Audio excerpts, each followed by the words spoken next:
की भीड़ लगी हुई है। मैया के पास में कन्हैया पहुंचे और पूछा है, मैया एक बात बताओ, ये सभी ब्रज के वासी पकवान खीर पूड़ी पुआ बना करके कहाँ जा रहे हैं? आज के दिन कौन से देव की पूजा होती है? ऐसा लग रहा है जैसे किसी को रिझाया जा रहा हो।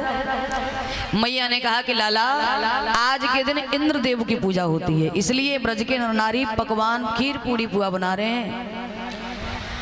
कन्हैया ने कहा, मैया इंद्रदेव की पूजा क्यों करते हैं? समझा करके कहा, लाला इंद्रदेव की पूजा इसलिए करते हैं कि जब हम इंद्रदेव की पूजा करते हैं तो इंद्रदेव प्रसन्न होते हैं, और जब प्रसन्न होते हैं तो बरसात करते हैं, और जब बरसात करते हैं तो हमारे यहाँ अनन्य फसलें उगती हैं, इसलिए इंद्रदेव का पूजन होता है।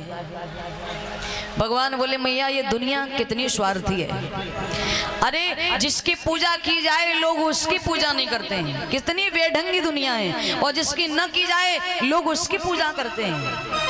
मैया ये तो स्वार्थ वाली बात है कि पूजा करने से इंद्रदेव बरसात करते हैं।